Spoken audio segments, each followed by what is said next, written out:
Boomerang Éditeur Jeunesse présente Les enquêtes de Kelly McDad, GHB. Un livre écrit par Sylvie G, lu par Ludivine Redding. À toutes les Alexandra, Alice, Delia et autres jeunes victimes.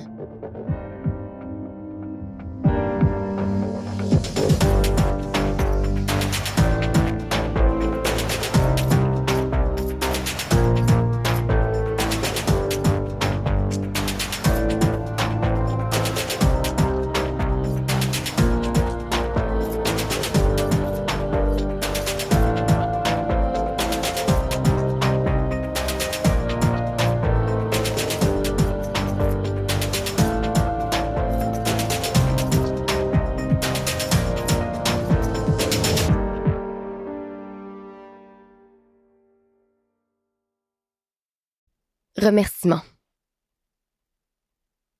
Qu'est-ce que je ferais sans vous? Merci à Boomerang Jeunesse de me faire confiance en publiant cette série qui est si précieuse à mes yeux. Danielle et Manon, vous êtes bien plus que des éditrices. Vous êtes des modèles à suivre. Un merci spécial aux correctrices qui ont la lourde tâche de composer avec mes tournures de phrases qui font souvent rager. Merci à Julie Deschaines, cette sympathique graphiste qui a su si bien illustrer en une image ce qui se passe à l'intérieur de ce roman. Merci à Caroline Lafrance, qui travaille un peu dans l'ombre, mais qui s'acquitte pourtant de tâches essentielles pour la vie de mes romans.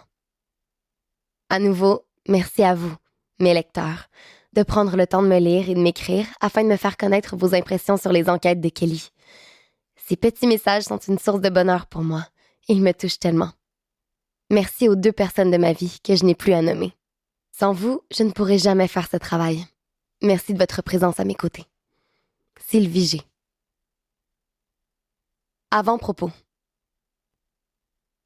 Chers lecteurs, la série Kelly McDad m'a été inspirée par mon travail avec les jeunes dans les écoles. J'ai voulu écrire des récits qui ressemblent aux adolescents et dans lesquels ils peuvent se retrouver. J'espère que les aventures de Kelly McDad vous plairont et que vous aurez autant de plaisir à lire ce roman que moi j'en ai eu à l'écrire. Si vous désirez connaître des détails sur la suite de la série ou si vous souhaitez me faire part de vos commentaires, venez me retrouver ici.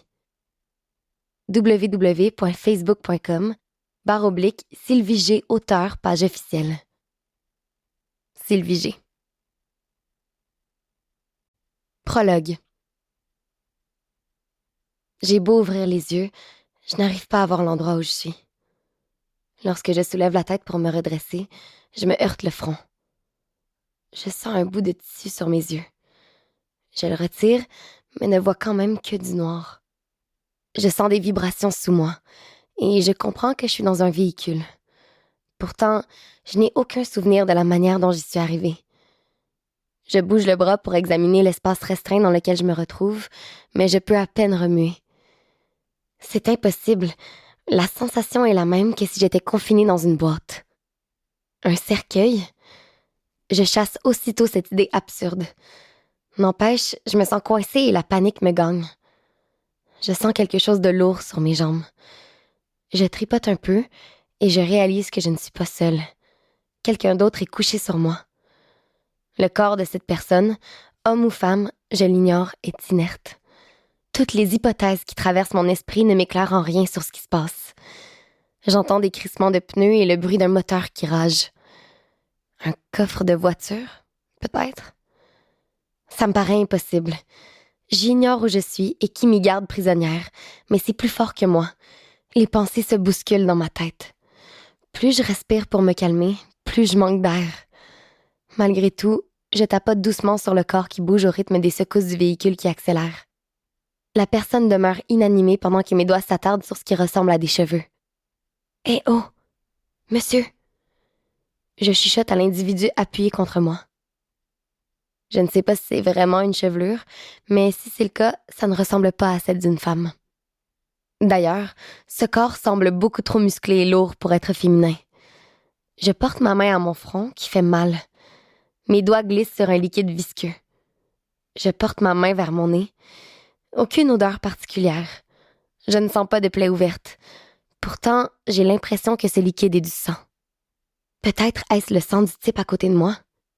Je déteste être prisonnière de cet endroit sombre. Faites que Derek me cherche et me trouve. J'effleure le bracelet qu'il m'a offert et une larme s'échappe de mes yeux. Et si je ne le voyais plus jamais? Ma gorge se noue, ma respiration s'accélère. J'ai du mal à trouver mon souffle. J'étouffe. Maman. C'est autour de mon cœur de se serrer. Ma mère se chargera de me retrouver. Les sanglots m'étranglent. En quelques secondes, les larmes se répandent sur mes joues. Comment j'ai pu me retrouver ici? Comment, encore une fois, je peux me retrouver en danger? Le bruit du moteur cesse soudain. Mon cœur bat si fort que je n'entends plus rien. Puis, le souvenir d'être au centre commercial refait surface et tout me revient. Mes pulsations s'accélèrent et ma panique s'intensifie. Je plaque ma main sur ma bouche pour étouffer les sanglots que je n'arrive plus à contrôler. Les images de toutes ces filles mortes après avoir été violées se bousculent dans ma tête. Je crie, je hurle, je pleure. Je pleure tellement que les sons ne franchissent pas mes lèvres. Chapitre 1. Après toutes ces années passées derrière les murs de Williamson, nous y sommes enfin. Ce bal définissant, mes amis et moi, on en rêve depuis le jour où nous avons mis les pieds dans cette école. C'est comme des princes et princesses arrivant au château qu'on fait notre entrée dans la grande salle. En fait, le gymnase de l'école. Nos cavaliers se tiennent à nos côtés pendant que le corps professoral ainsi que tous les employés du collège Williamson forment une gigantesque haie d'honneur pour nous accueillir. Sous leurs applaudissements, nous marchons en observant les sourires de toutes ces personnes qu'on a côtoyées pendant 5 années.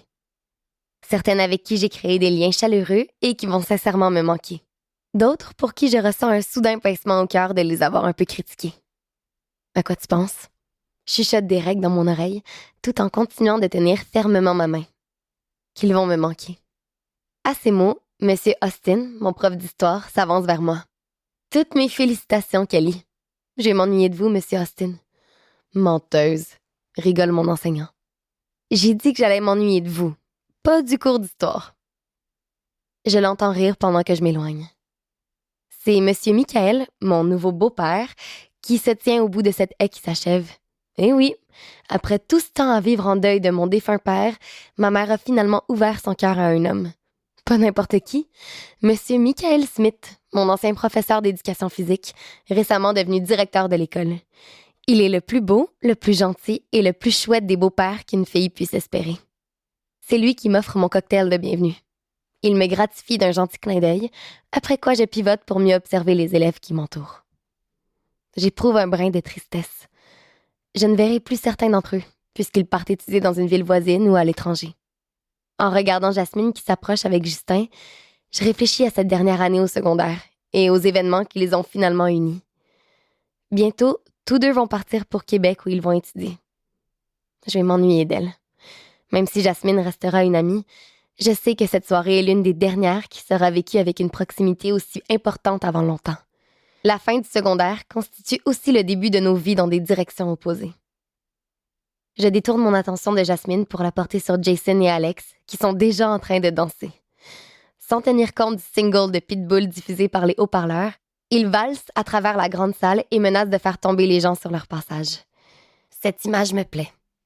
Alex, elle, sera près de moi pour les années à venir et elle incarnera mon ancrage à cette vie de collégienne qui s'achève.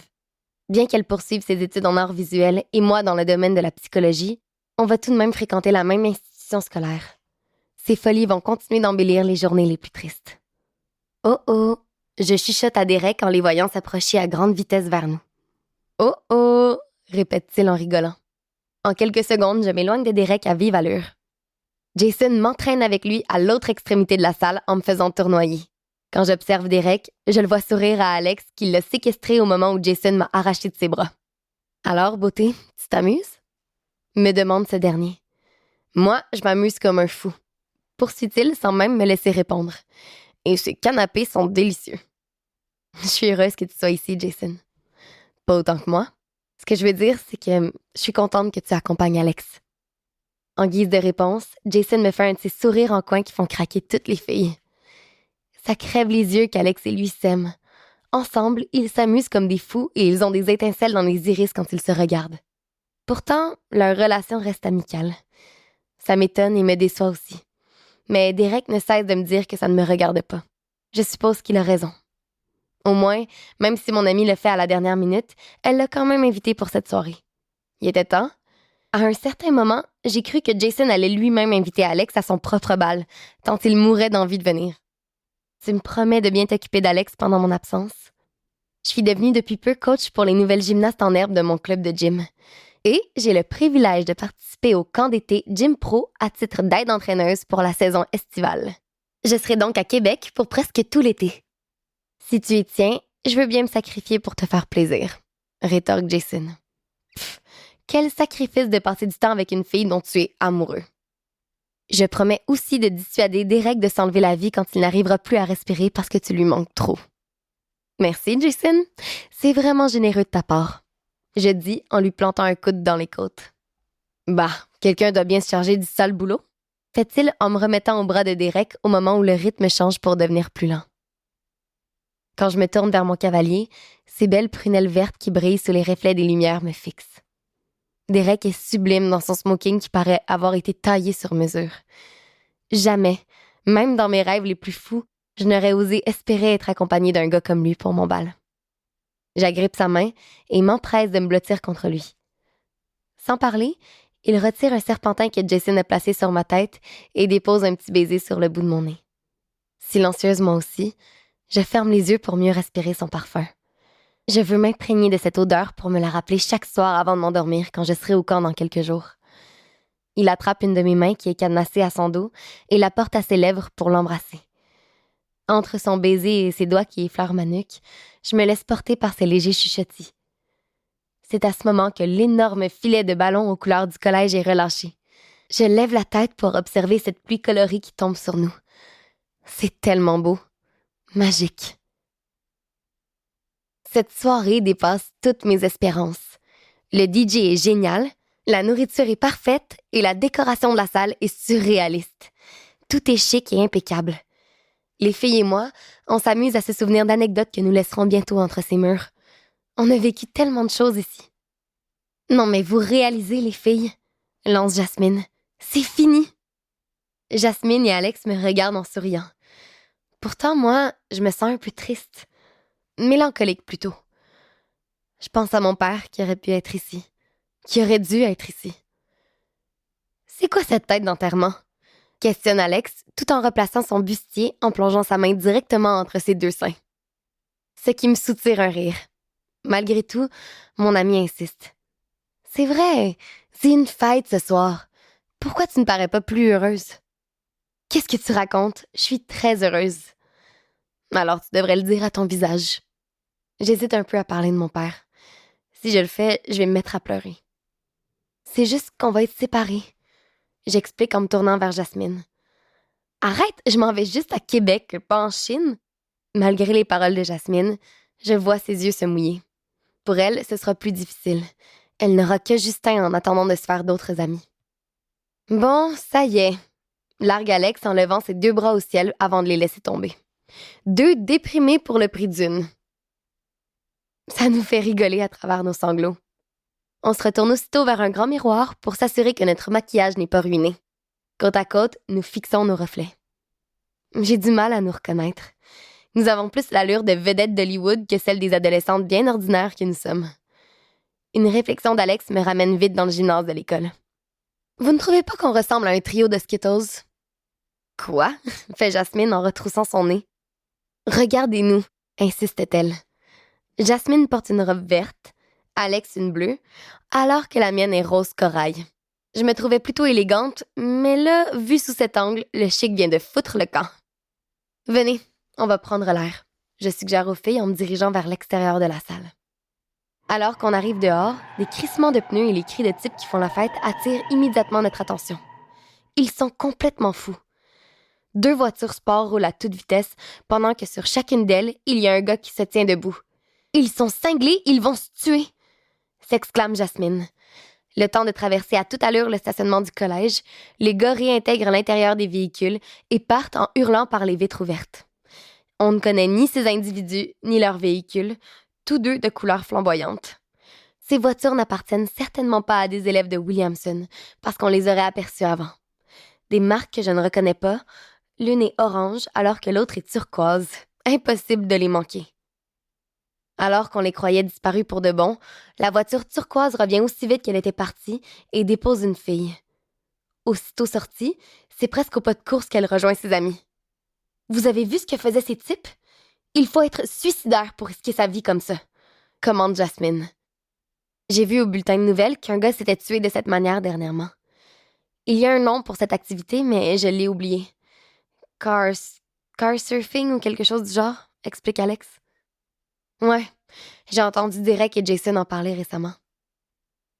Je dois pratiquement crier pour être entendue, car la musique qui joue dans la radio de l'auto est trop forte. C'est Dangerous de Sam Martin et David Guetta. Plutôt de circonstance. Pendant que nous discutons de la scène à laquelle on vient d'assister, comme la plupart des élèves présents d'ailleurs, on s'approche de la passagère sortie du véhicule conduit par un de ces cow-boys urbains. Elle doit être une nouvelle venue parce qu'aucune d'entre nous n'a de souvenir de l'avoir vue auparavant. Quoique la plupart des gens sont méconnaissables ce soir en raison de leurs vêtements chics. En tout cas, on dirait qu'elle n'a pas trop apprécié sa balade, remarque Alex en chuchotant. Elle a raison. La fille qui parle à toute vitesse a les yeux aussi gros que sa tête. Elle paraît encore stressée.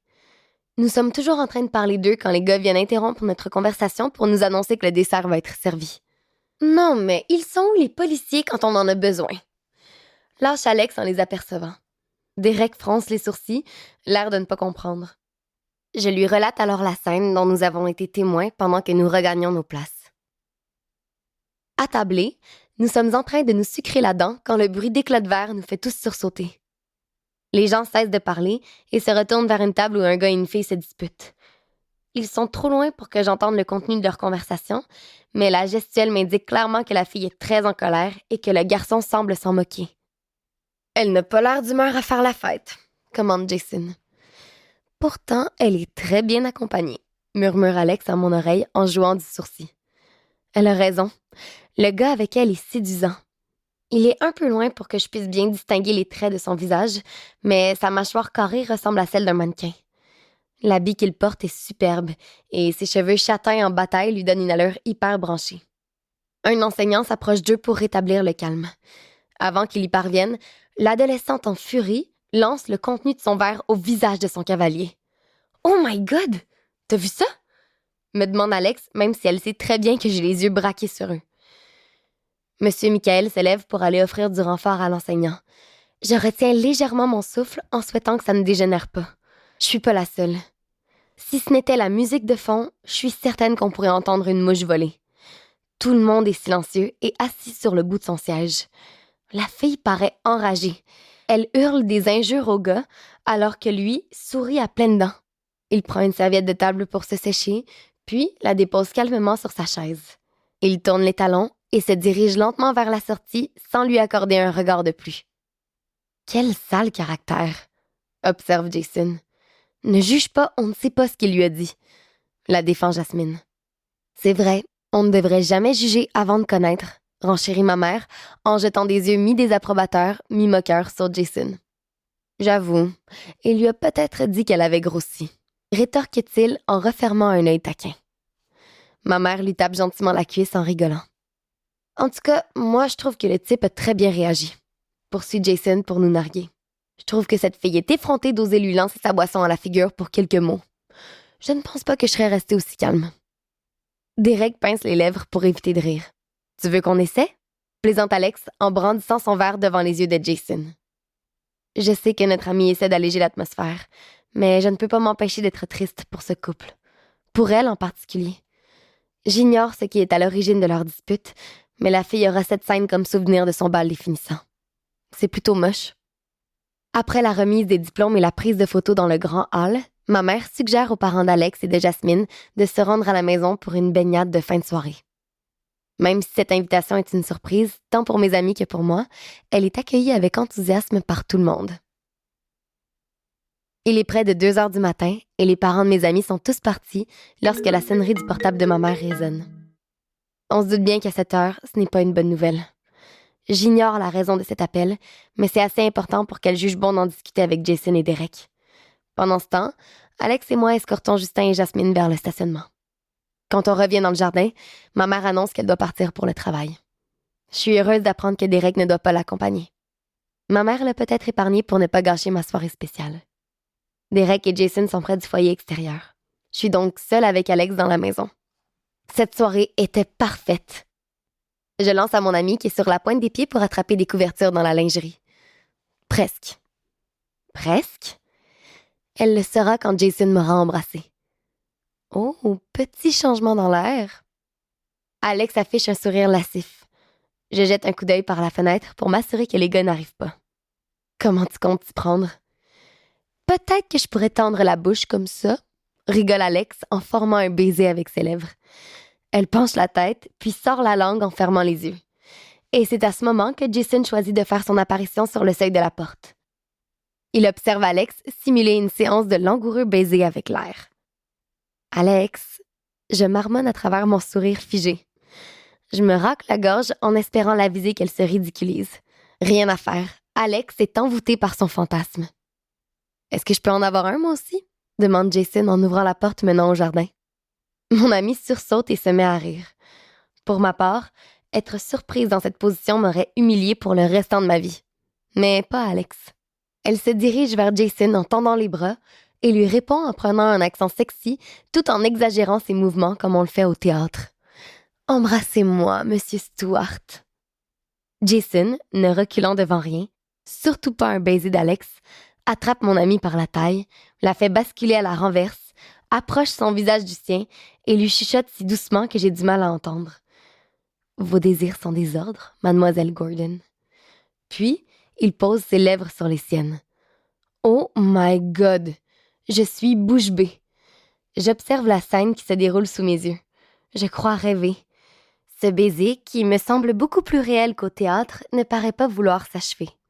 C'est Derek, en frappant dans la vitre, qui l'interrompt et qui me fait échapper le sac de guimauve que je tenais. Pendant que Jason dépose doucement mon ami, Derek ouvre la porte. Je sirote ma bière seule près du feu ou vous venez me rejoindre? J'arrive! Je m'empresse de répondre, un peu soulagée que quelqu'un vienne me délivrer du rôle de spectatrice de cette scène trop intime qui me met mal à l'aise. Derek remarque mon inconfort. Il jette un œil en direction de mes amis et capte l'atmosphère étrange. Est-ce que j'ai manqué quelque chose? Pas du tout. On fait du théâtre, rétorque Jason en riant. Alex s'esclaffe et lui emboîte le pas vers la sortie. Elle agrippe les couvertures et moi les guimauves. Étendu entre les jambes de Derek, je fais griller les guimauves qu'il me tend. Jason est le préposé d'Alex. Pendant le restant de la nuit, nous parlons peu. Nos yeux sont rivés soit sur le feu, soit sur le ciel étoilé. La lune est pleine et très brillante.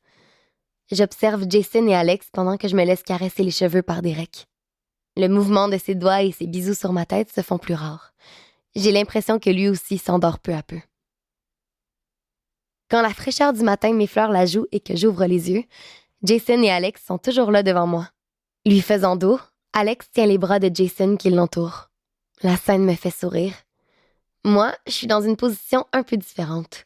Toujours couchée entre les jambes de Derek, qui a fait descendre le dossier de la chaise, j'ai maintenant le visage enfoui dans le creux de son aisselle. « Bonjour », chuchote-t-il à mon oreille. Je soulève la tête pour lui sourire. Il m'embrasse le bout du nez et me pointe nos amis. Alex ouvre les yeux et comprend rapidement la position dans laquelle elle se trouve. Jason ouvre les paupières à ce moment. « Oups », dit Jason. « Oups », répète Alex. Jason écarte les bras pour libérer mon ami de son étreinte. Alex hésite un moment, puis se déplace pour s'éloigner de celui qui l'a enlacé toute la nuit. « Merci de m'avoir gardé au chaud, Monsieur Stewart », murmure-t-elle en s'étirant. « Bof, je n'ai pas de mérite, j'essayais juste de me réchauffer », riposte-t-il en se frottant vigoureusement les cheveux comme pour reprendre ses esprits. Quels imbéciles! Nous déjeunons ensemble assez rapidement, car les gars doivent partir tôt pour se rendre au travail. Ma mère n'est toujours pas rentrée, mais Derek a reçu un message. Elle a une nouvelle enquête à leur confier. Chapitre 2. Le jour du départ est arrivé. Je suis prête. Mes valises sont chargées dans la cabriolet. Assise sur ma voiture, je me laisse caresser le visage par un vent chaud en cette journée d'été que je savoure en attendant Derek. Malgré mes yeux clos, je peux bien visualiser le match de basketball des quelques jeunes garçons de la rue. Alex et Jasmine sont passés me voir un peu plus tôt. Ma mère a pleuré le départ de sa fille unique. Ce sera notre plus long séjour séparés jusqu'à maintenant. Il ne reste plus que le déchirant baiser d'au revoir de mon petit ami avant de prendre la route qui me mènera jusqu'à Québec. Mes pensées vagabondent au rythme de mon imagination. Je connais assez bien le fonctionnement de ce camp d'été pour y avoir séjourné quand j'étais plus jeune. Par contre, chacune de mes visites était à titre de participante et jamais elle n'avait duré plus de 2 semaines.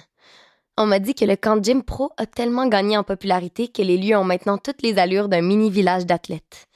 Je suis vraiment excitée d'avoir la chance d'y passer mon été. Bip bip! C'est le klaxon du VUS de Derek. Il porte un t-shirt blanc qui moule son corps et un jean délavé. Son teint basané et ses cheveux presque noirs amplifient la blancheur de son sourire. J'emmagasine des clichés de lui pendant que c'est encore le moment. Allô? Je souffle en me laissant soulever. Salut, murmure-t-il près de mon oreille avant de m'embrasser. Tu crois qu'ils auraient besoin d'un policier pour veiller sur les jeunes femmes là-bas? Pendant un instant, je me permets de rêver à cette idée farfelue. Mais la sonnerie de son téléphone me ramène vite à la réalité. Ses lèvres quittent les miennes. Derek examine l'afficheur pour y découvrir que l'appel vient de Jason. Il lève les yeux au ciel. « Tu me déranges, Jay. » Malgré son ton, Derek sourit en me remettant son portable. « Salut, Kelly. Ce qu'il est drôle. C'est sûr que je le dérange, c'était le but de mon appel. Sinon, je t'aurais appelé sur ton téléphone. » Je souris en l'écoutant, mais Derek, lui, balance la tête. « Je voulais juste te dire que si tu t'ennuies trop de moi pendant ton séjour, tu peux m'écrire. Je trouverai du temps pour te répondre, même si c'est sûr que j'aurais mieux à faire. » Même si son but est de me faire rigoler, il n'en demeure pas moins qu'il a raison. Jason va réellement me manquer. Après avoir décrété un de nos nombreux baisers comme étant vraiment le dernier, je monte dans ma voiture. Et après un dernier sourire, je pars sous le regard de Derek qui reste debout dans l'entrée jusqu'à ce que je sois hors de vue. La route, d'une durée de près de 3 heures, me paraît plus courte que d'habitude. Probablement en raison du ciel bleu et du soleil radieux qui m'accompagne. Je tente de syntoniser une station qui diffuserait un rythme qui pourrait me plaire. Mais je suis contrainte d'écouter les bulletins de circulation et d'information qui marquent l'heure. Comme d'habitude, que des mauvaises nouvelles. L'une d'entre elles attire mon attention. Un jogger a fait la découverte du corps d'une jeune fille près d'un boisé. Elle a été laissée nue à cet endroit après avoir été violée. L'enquête n'étant pas amorcée, aucun détail n'est donné. Selon le bulletin, cet événement a eu lieu dans ma région, en banlieue de Montréal. La victime a été identifiée, mais son nom ne m'est pas familier. Je songe un moment au fait que ce meurtre est peut-être la raison de l'appel que ma mère a reçu. C'est possiblement aussi l'enquête dont Derek et Jason sont responsables. Quand je découvre le stationnement du camp de gymnastique, je suis surprise d'apercevoir des installations sophistiquées. C'est vrai que ça a beaucoup changé.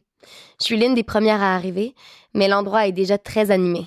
La musique rythmée que je peux entendre, même si je ne suis pas encore sur le site, fait monter mon excitation d'un cran. J'ai du mal à croire que je passerai l'été ici et que je serai payée pour faire de la gymnastique dans cette atmosphère festive. Suivie de mes bagages, je traverse le long stationnement où je remarque une fille chargée comme un mulet se battre avec le coffre arrière de sa voiture. Je cours vers elle. « Laisse-moi t'aider. » La fille brune se retourne pour voir qui vient vers elle, puis cède sous le poids de ses valises.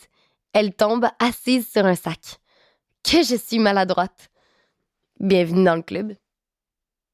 Elle relève la tête et me dévisage, l'air découragé. Et dire que la majorité de nos vêtements sont des maillots de gymnastique. On a de la chance de ne pas être venu faire du ski alpin. Son regard est mi-confus, mi-amusé par ce que je viens de dire. « Salut, je m'appelle Kelly. » J'annonce en présentant ma main. La fille au teint un peu plus basané que le mien observe ma main et semble hésiter à la prendre. Après un délai qui m'apparaît interminable, elle la saisit d'abord du bout des doigts, puis l'empoigne plus fermement. Je la tire pour l'aider à se relever. « Et moi, Vanessa », finit-elle par dire en fouillant dans son sac qu'elle porte en bandoulière pour en sortir une serviette humide. Elle l'utilise pour se frotter la main que je viens de toucher. Ah bon. Je ne suis pas certaine de quelle manière je dois interpréter son geste. Soit elle est dédaigneuse, soit je suis vraiment repoussante. Un léger inconfort s'installe, tandis qu'elle termine d'observer l'intérieur de sa main comme si elle était à la recherche d'un microbe que j'aurais pu lui transmettre. Je m'apprête à inspecter ma paume pour en vérifier la propreté quand elle lève la tête. Ses yeux d'un brun très foncé sont très beaux et sa peau presque sans défaut est magnifique. Elle est petite et mince. Malgré ses bras musclés par la gymnastique, elle semble fragile. Il paraît que c'est génial ici, lance-t-elle soudainement. Ouais, ça l'est. En fait, les dernières fois que j'y suis venue, c'était en tant que participante. C'était bien. Il y a déjà un bon moment de ça. Et je pense que ça a beaucoup changé depuis. Pour le mieux, je crois. En tant que participante, est-ce que tu es entraîneuse? Assistante. Et toi? Même chose. Mais c'est la première fois que je viens ici. Je ne suis pas de la région, je viens d'arriver. Explique-t-elle en commençant à marcher. T'habites où? Je demande en lui emboîtant le pas. J'arrive de la Côte-Nord, mais je viens d'emménager à Montréal pour étudier en psychologie. Vraiment?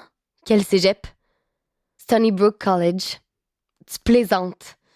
Elle fronce ses beaux sourcils parfaitement épilés. Je commence ma première année en sciences humaines, profil psychologie à Stony en septembre.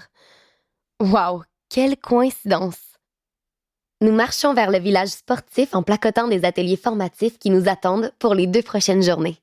Une guide hyper exubérante nous accueille. Elle nous remet des tonnes de documents à lire avant le lendemain matin, en plus de nos horaires, nos clés et un itinéraire pour nous rendre à nos chambres respectives. Après ça, Vanessa et moi convenons de nous doucher et de nous retrouver dans le hall d'entrée de la cafétéria à 16h45.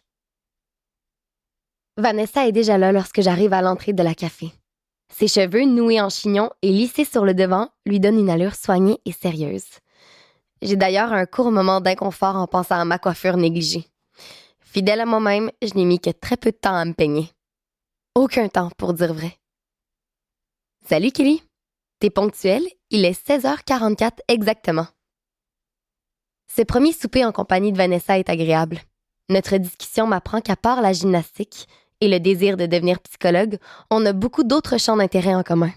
Nos personnalités sont très différentes, mais je devine déjà une belle amitié en vue. Vanessa me questionne sur ce que je connais des origines de cet endroit. Il paraît que le principal actionnaire du camp est un riche homme d'affaires. Je finis de mâcher en observant ma nouvelle amie replacer ses ustensiles sans cesse avant de continuer. Il a amassé ses premiers dollars quand il est devenu propriétaire d'une pharmacie, puis d'une seconde, pour finalement les voir se multiplier. Il aurait fourni l'argent nécessaire à l'un de ses fils passionnés de gymnastique afin qu'il puisse poursuivre son rêve. Moi, j'ai entendu dire que ce fils, Sébastien Thomas, à qui on promettait une belle carrière, a été gravement blessé lors de sa première tentative de se tailler une place pour les Jeux olympiques, m'explique Vanessa. Exact, c'est aussi ce que j'ai lu. Cet accident a mis fin à tout espoir de monter sur le podium et a été le point tournant de sa vie. Il est alors devenu coordonnateur et plus tard directeur principal des lieux. C'est dommage, mais au moins il a su partager sa passion, commande Vanessa. J'ai vu sa photo dans le hall d'entrée de la cafétéria en t'attendant. Il a l'air gentil. Cette première soirée se termine autour d'un feu à la plage en compagnie de mes 3 nouvelles copines. Vanessa, Frédéric, sa colocataire, et celle avec qui je partage ma chambre, Alexandra. Elles ont aussi notre âge et viennent toutes les 2 de Québec. Un peu fatiguée par la route et l'adaptation à toute cette nouveauté, je décide de rentrer assez tôt. Avant d'aller au lit, je prends un moment pour écrire à Derek. À l'instant où j'appuie sur le bouton « Envoyer », mon téléphone vibre. C'est ma mère. Je suis heureuse de lui parler de ma première journée au camp et de placoter un peu de tout et de rien. Je la rassure sur les lieux ainsi que sur les gens que j'ai rencontrés jusqu'à maintenant. Sans grande surprise, elle fait son enquête sur tout ce qui se passe ici. La porte de l'appartement qui se referme me sort de mes rêves. Il est à peine 6h du matin et Alexandra revient de faire du jogging. Wow, quelle motivation! Je me rends à sa rencontre dans la pièce d'à côté avant d'aller me doucher. Prête à retrouver nos instructeurs? Je demande à Alexandra en jouant du sourcil. Ça lui soutire un rire. Hier, au moment de faire la rencontre de nos formateurs, toutes les filles affichaient un large sourire. Les instructeurs, dont plusieurs proviennent d'autres pays, sont compétents, bien sûr, mais pour la plupart, ils sont plutôt mignons en plus. C'est surtout ça que nous avons retenu. Je passe donc cette journée avec les filles. Vanessa et Frédéric ne cessent de feindre leur incompréhension des techniques pour obtenir de l'aide. Le sourire amusé du beau Roumain, plaqué en permanence sur son visage, confirme qu'ils voient clair dans leur stratagème. Alexandra n'arrête pas de me jeter des sourires complices en voyant nos amis battre des cils. Après l'entraînement et un souper plutôt animé, on se rend à la fête organisée à la plage pour nous permettre de créer des liens avant l'arrivée des participants. C'est vraiment génial. Exception faite de ces types qui circulent en voiture à toute vitesse dans les rues du quartier près de la plage. Dans 2 des 4 véhicules, les passagers sortent leur tête par la fenêtre et hurlent comme des détraqués. « Ils vont se tuer !» s'inquiète Frédéric en voyant un type qui se tient sur le véhicule qui roule. Et très vite en plus. Le souvenir de la première fois que j'ai vu ça, il n'y a pas si longtemps, refait surface. Sauf qu'aujourd'hui, la voiture file encore plus vite.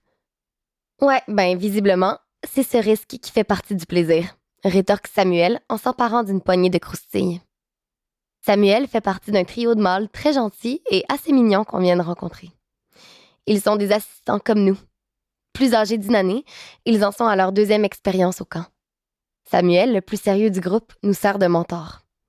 Personnellement, je comprends pas trop, mais le car surfing est visiblement de plus en plus en vogue, explique Thierry en regardant un gars seulement vêtu d'un short et d'espadrilles debout sur le véhicule qui accélère. Ce terme, qui n'est plus tout à fait nouveau pour moi, paraît l'être pour Vanessa et Frédéric, à en juger par leurs yeux écarquillés. Complètement fou, commande Vanessa. La plupart du temps, ils ne réalisent pas tout à fait ce qu'ils font, parce qu'ils sont intoxiqués, explique Samuel. Ce qui est super pour garder l'équilibre, se moque Félix sur un ton un peu détaché, comme si ça ne l'impressionnait plus tellement de voir des types risquer leur vie. Nos nouveaux amis sont plutôt sympas, et j'ai l'impression qu'ils feront partie de nos soirées. Ça m'évitera de trop m'ennuyer de ceux que j'ai laissés à la maison. « Où est Alexandra? » demande Samuel, alors que les gars s'apprêtent à nous raccompagner à nos chambres. « Elle est rentrée depuis au moins une demi-heure », l'informe Thierry sur un ton dans lequel je décèle un brin de déception. Je pense qu'il aime bien Alexandra, mais puisque comme moi, elle a un petit ami à la maison, c'est peine perdue pour lui. Je crois que ma colocataire entre toujours tôt pour pouvoir parler à son copain. Je la comprends, mais je la trouve plutôt courageuse de marcher en plein bois à cette heure. Le chemin menant à notre appartement est bordé d'arbres et, bien franchement, le sifflement du vent dans les branches me donne un peu la chair de poule. C'est très beau le jour, mais le soir, l'ombrage des feuillages anime mon imagination. Je garde cette pensée pour moi afin d'éviter d'avoir l'air d'une froussarde, mais je ne manque pas de dire aux gars que je les trouve très gentils de nous escorter. « Merci de nous accompagner », répète Vanessa pour la 3e fois. On dirait que je ne suis pas la seule à apprécier leur présence. À mon arrivée, la chambre est silencieuse. Alexandra dort déjà. Le temps d'un brin de toilette à pas feutrer pour ne pas la réveiller, je compose le numéro de Derek. « Salut, beauté », répond aussitôt la voix de velours au bout du fil. La sonorité de sa voix est plus basse et paraît encore plus suave que d'habitude. « Tu dormais? » Non, je ne pouvais pas le faire avant d'avoir de tes nouvelles. Mais j'étais étendue dans mon lit et je me disais qu'il était bien vide. « Rappelle-moi pourquoi j'ai pas Skype déjà. » Derek rit. En fait, c'est moi qui n'ai pas accepté que Jason me l'installe en disant que je n'aurais pas trop le temps ici. C'est fou comme je regrette mon choix en ce moment. Je devine, par le son de sa voix qui résonne, qu'il tient le combiné sous les couvertures. Je retire mes vêtements et m'installe moi aussi. Même s'il est à des kilomètres d'ici, l'entendre me fait du bien. Pendant cette longue conversation, il me questionne sur ce qui se passe au camp et sur les gens qui s'y trouvent. Il m'apprend aussi un fait étonnant. Comme je l'avais soupçonné, il participe à l'enquête sur cette fille qui a été tuée en banlieue de Montréal. Elle n'avait que 17 ans. Ce qui me déconcerte, c'est son identité. Delia Le Falleur. Son nom me semble familier, mais seulement parce que je l'ai entendu au bulletin de nouvelles à la radio.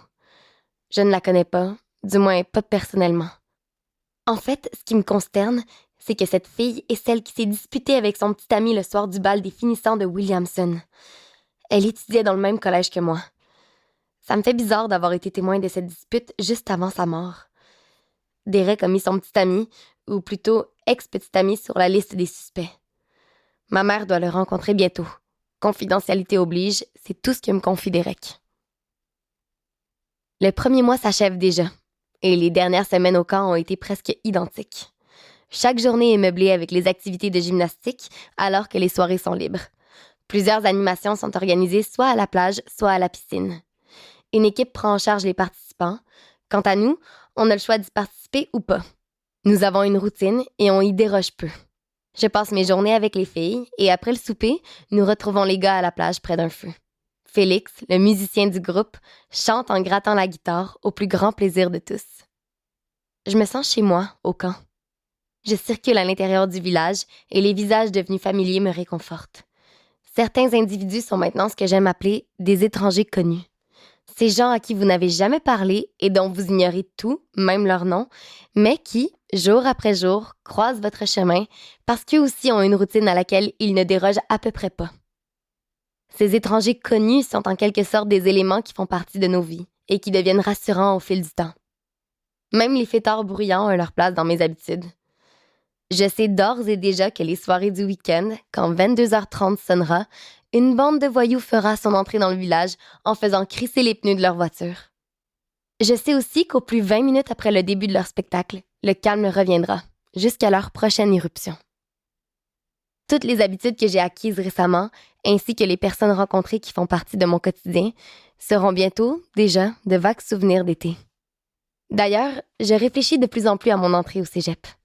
Je suis heureuse d'avoir fait la connaissance de Vanessa, parce que j'ai une amie avec qui échanger sur les nouvelles exigences que seront les études collégiales. Je la trouve vraiment gentille, et j'ai très hâte qu'elle fasse la connaissance d'Alex. Alex, c'est fou comme je m'ennuie d'elle. Je m'amuse ici, les gens sont gentils, mais mes amis me manquent.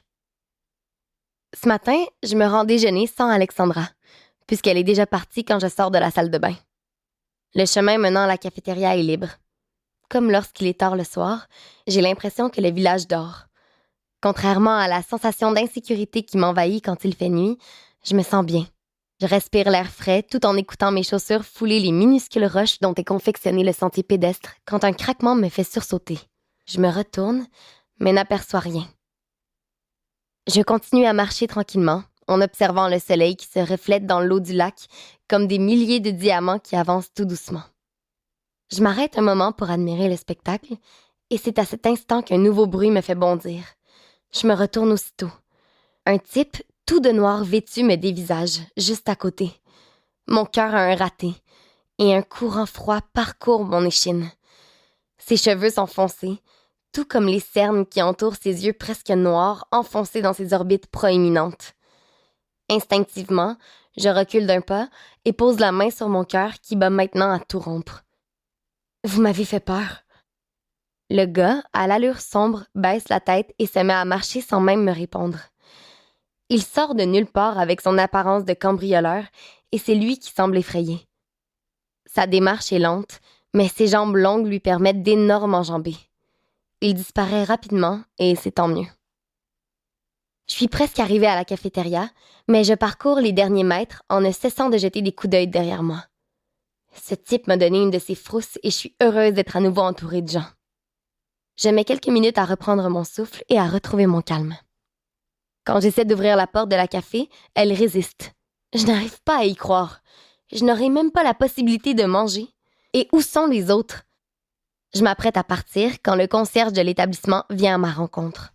« Est-ce que la cafétéria ouvre plus tard aujourd'hui? » Je lui demande. « Non. » « Alors, cette foutue porte devrait s'ouvrir. » Je geins en tirant de toutes mes forces sur la poignée.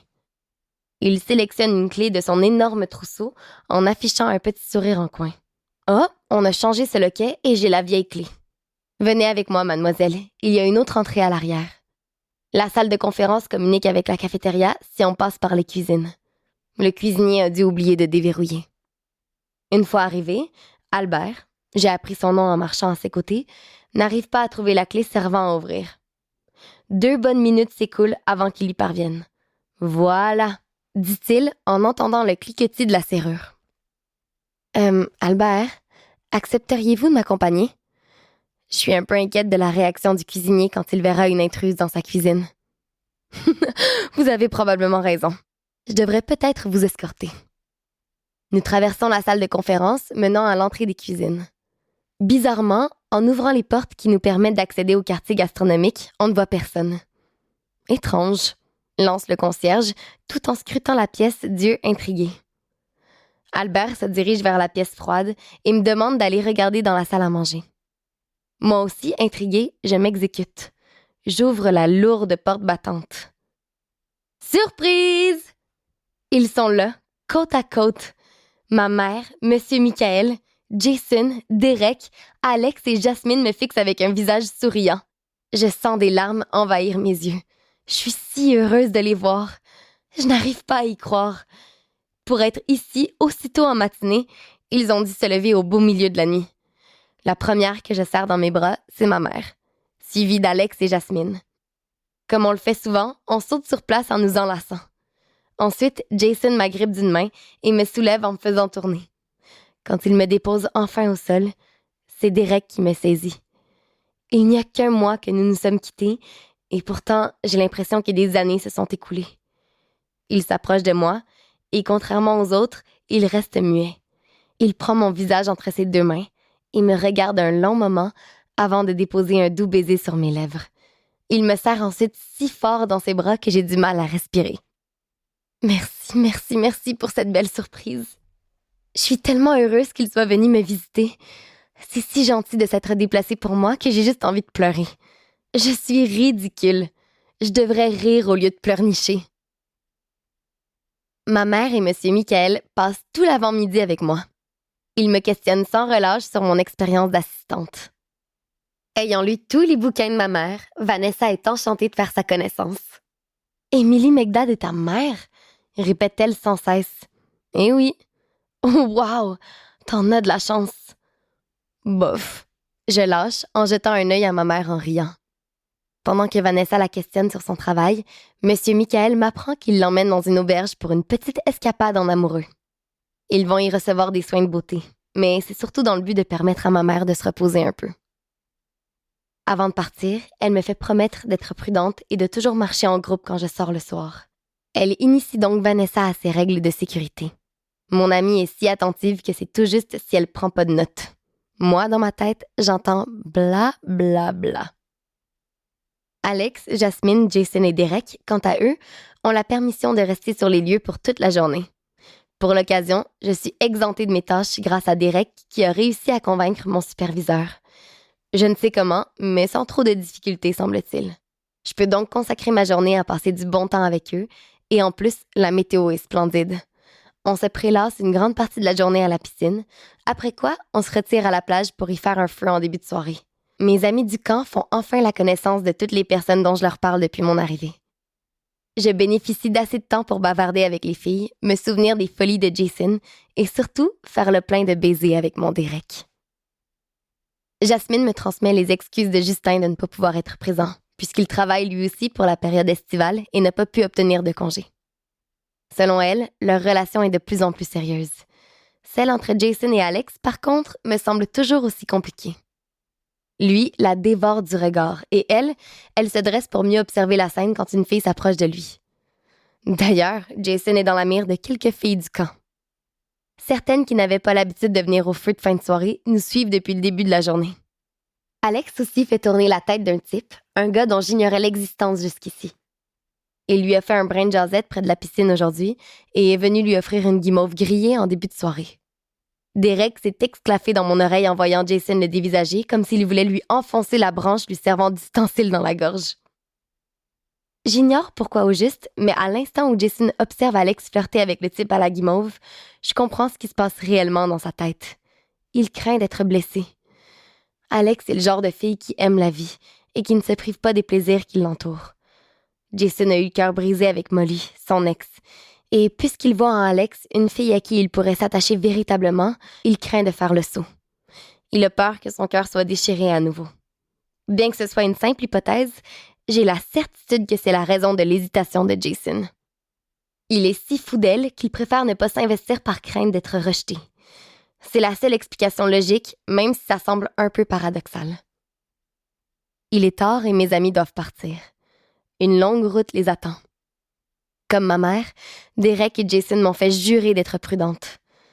J'ai horreur de penser qu'un autre mois doit s'écouler avant que je les retrouve pour de bon.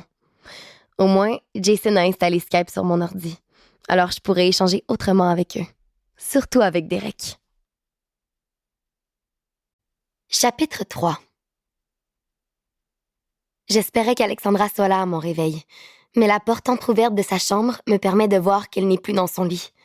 Ses chaussures de course manquantes près de sa garde-robe confirment qu'elle est partie jogger. Je me résigne donc à me rendre déjeuner seule encore une fois, tout en souhaitant croiser en chemin Vanessa, Frédéric ou les gars. Mais pas le type en noir.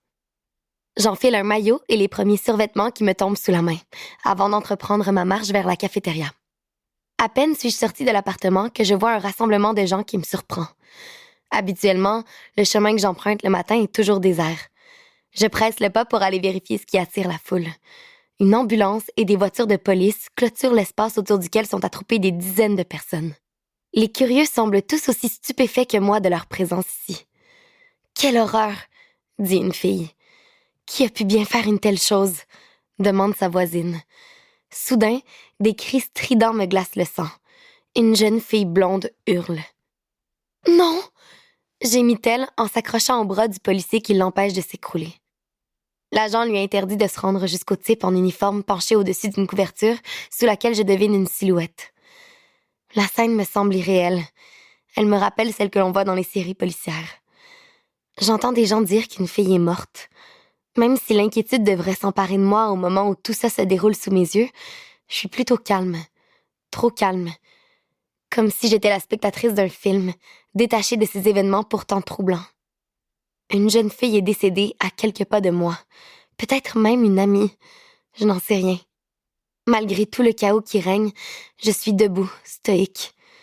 Pendant de longues minutes, je regarde la scène en me demandant ce qui a pu se passer à cet endroit, quelques heures auparavant. C'est Vanessa, arrivant au pas de course, qui me tire de mon impassibilité. « Kelly, qu'est-ce qui se passe? » « Je sais pas, une fille est morte, je crois. »« Morte? » s'exclame Vanessa en se dressant sur la pointe des orteils, tout en portant sa main à sa bouche. Je crois que cette fille là-bas était son amie. Je l'informe en pointant l'adolescente que le policier essaie de réconforter. Frédéric se joint à nous à ce moment. Lorsqu'elle me lâche après m'avoir enlacée, je lève les yeux pour observer son visage et ses yeux attristés. « Que c'est horrible !» murmure-t-elle. À cet instant, et seulement à cet instant, je suis frappée par la gravité de la scène qui a lieu devant nous. Ça aurait pu être elle ou Vanessa, ou même moi. Alexandra? Soudain, je panique et je scrute les alentours à la recherche de notre amie. Et si c'était elle? J'observe à gauche, à droite. Je ne l'aperçois pas. Les mauvais scénarios s'enclenchent, tandis que je fais la vie dure à l'ongle de mon pouce en la cherchant.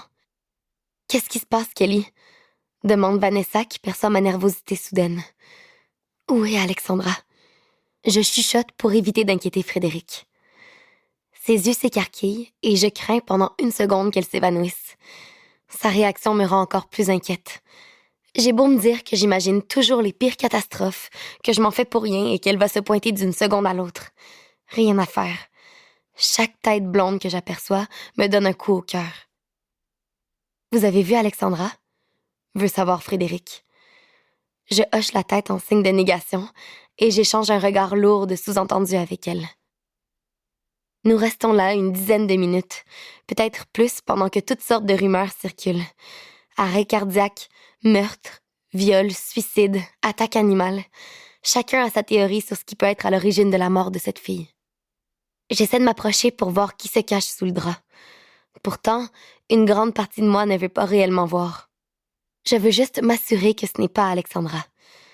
J'observe Frédéric et Vanessa qui, comme moi, n'arrêtent pas de tourner la tête dans tous les sens en espérant la repérer. « Voulez-vous venir avec moi à la chambre? Elle est peut-être revenue de courir. »« Ouais, t'as raison, » m'appuie Frédéric. « Elle est sûrement en train de se doucher. » Tente-t-elle de nous rassurer. « Allons voir. » Vanessa n'a pas le temps de répondre que les gars arrivent en courant. Dès que Samuel nous aperçoit, je vois le soulagement apparaître sur son visage.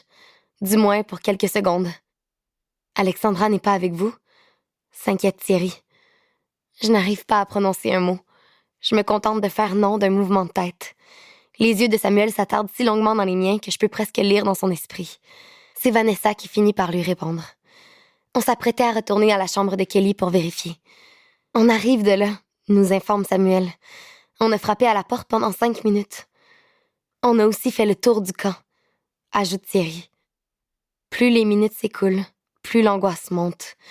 Alors qu'au début, on se demandait où pouvait être Alexandra, maintenant, on espère en silence qu'on s'inquiète inutilement. Réfléchis, Kelly. Elle t'a pas dit où elle allait?